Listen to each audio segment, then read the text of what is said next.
Hello, and welcome back on our journey through the discography of the Red Hot Chili Peppers. Or Red Hot Chili Peppers.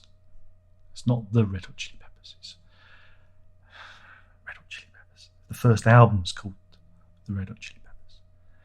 And we're on the fourth studio album, originally released August 16th, 1989. We're, of course, talking about Mother's Milk. And this is I guess you call it, it's the watershed moment. It's where we see the Chili Peppers finally coming of age. So they even used the logo, which I think they continue to use to this very day. This is, look at my fingerprints on it. It's so shiny, so shiny. This is the record but it's a long journey, and it's a sad journey, because many things happen on the way to this record.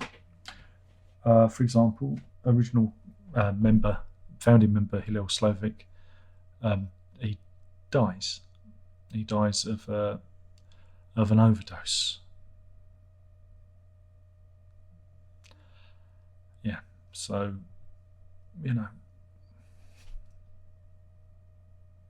not a good thing. And that forces drummer Jack Irons to leave the band. He's distraught. And drugs cast a shadow over the band.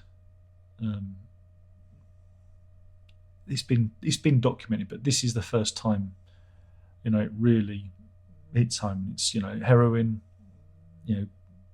kills Hillel Slovak, and the band find themselves adrift. People are auditioned, how can they carry on? Well, thankfully,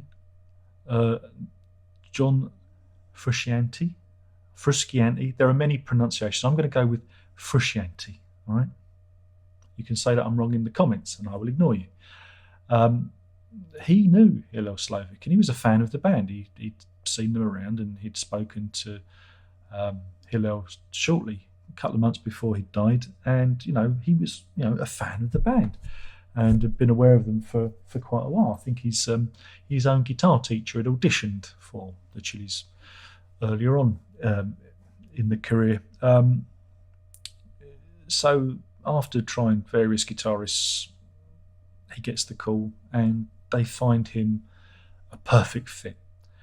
And it's a great chance for him. He's 19 years old. It's his first proper band.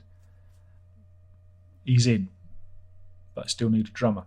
Again, Chad Smith auditions and takes over from Jack Irons, and we have the Red Hot Chili Peppers,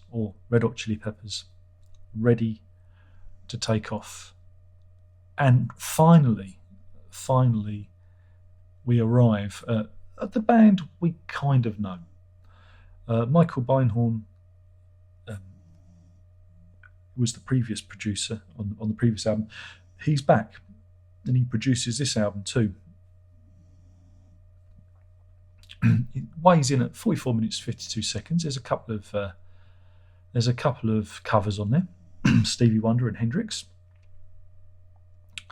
and just the sound of it. This, I don't know. Again, for Frusciante, he's for a 19-year-old. He's very tight.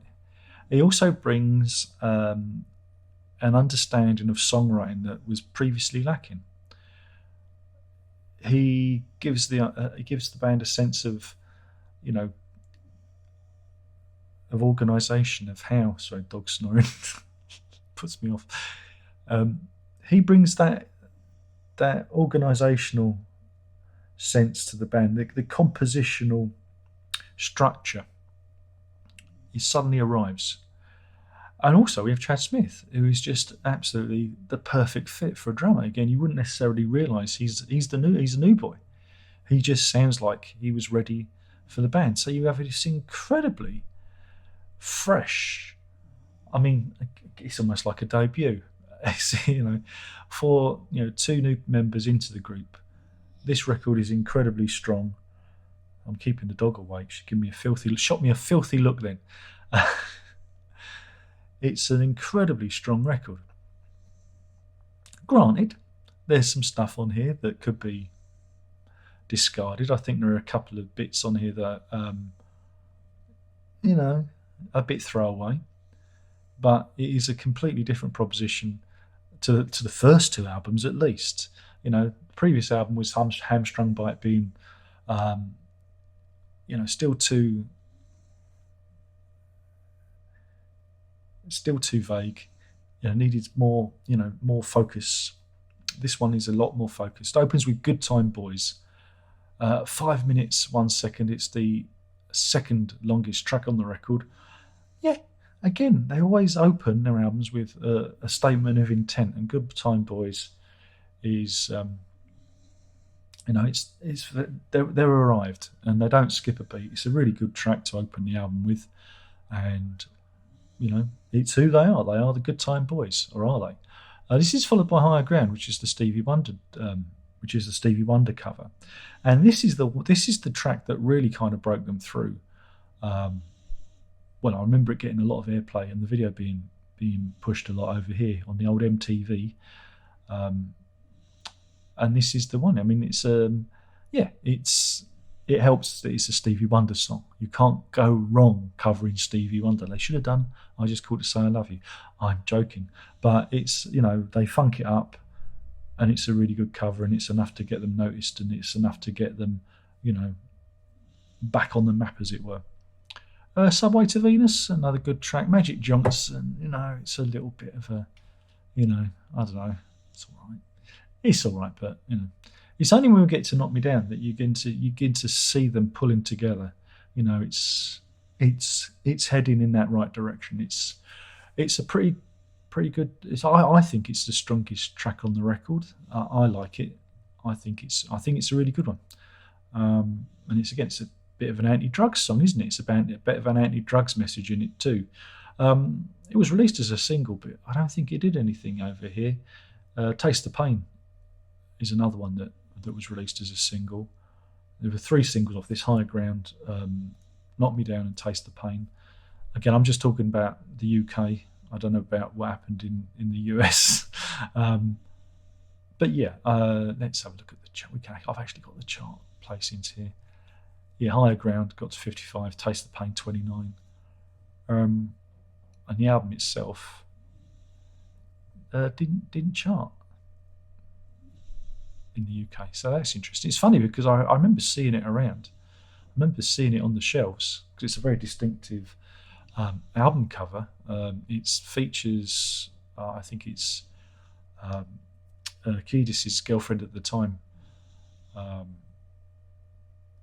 Dawn Elaine. Was he his girlfriend? I don't know. Maybe she wasn't. Maybe I got that wrong. Don't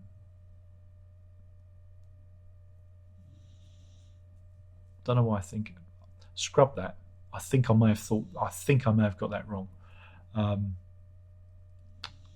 there was some controversy. I don't think she expected to be used in that manner. I think there was some controversy about the sleeve because of the nature of it. It's pretty harmless by some standards, and I think it was cropped against certain territories. It was the album sleeve was cropped, so you didn't see. I mean, not that there's nudity on it because there's a rose and he's standing in front, but they cropped it and reorganised the sleeve, which is a bit weird. But I'm getting off topic, aren't I? I'm not actually talking about the record. Stone Cold Bush is all right. We get Fire, which is again the Hendrix cover. It's only short, 2 minutes 3 seconds, and it's really scuzzy. It's almost returning back to that first album. Again, I don't know why they included it. It's a B-side. You didn't need it. Pretty Little Ditty comes along, which is instrumental, which apparently on the remaster edition they extended it to 3 minutes 7. It's originally 1 minute 35, and it's really, I like it. It's one of the standout tracks. It's just the band's just jamming. I'd imagine it's it's a Frusciante and Flea piece. They're just they're just riffing off each other. It's nice and loose, and it's playful, and it's what it is. It's a pretty little ditty, and yeah, I like it. It's nice. It's pure. There's a purity to it that I enjoy, even though it's not perfect. It's just playing around. Punk rock classic is another.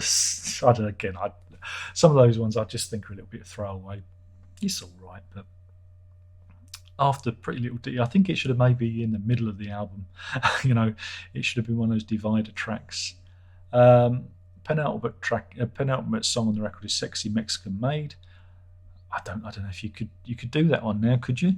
Again, it's a decent. I like it.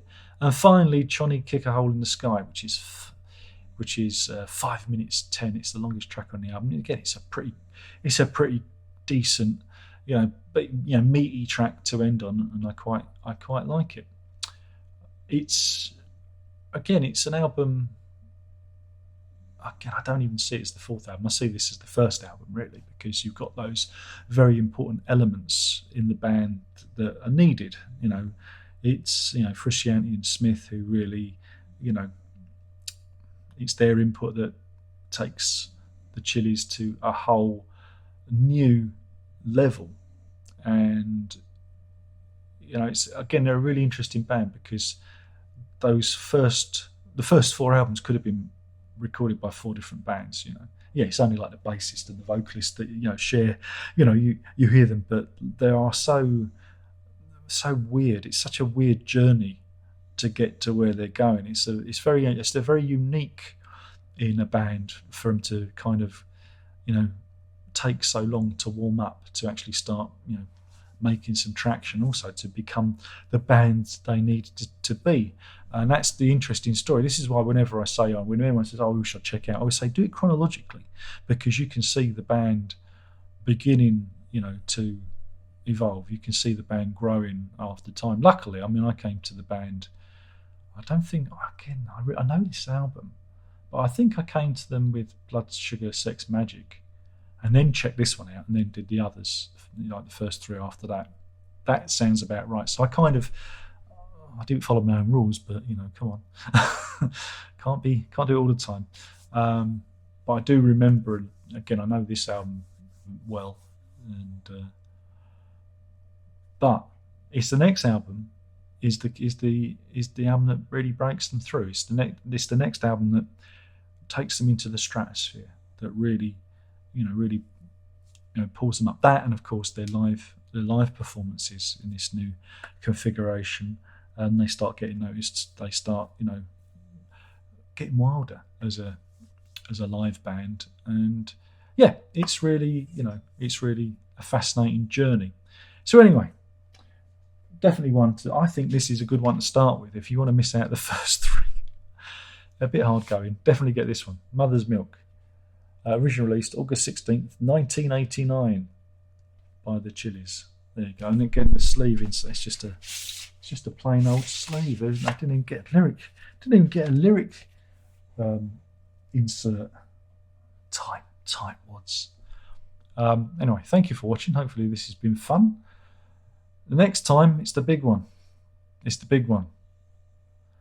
I had a copy of Blood Sugar Sex Magik, but I had to give it away now.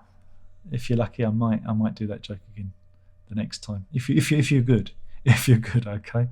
Anyway, thank you for watching. There's only one more thing left to say, and that is ta-da.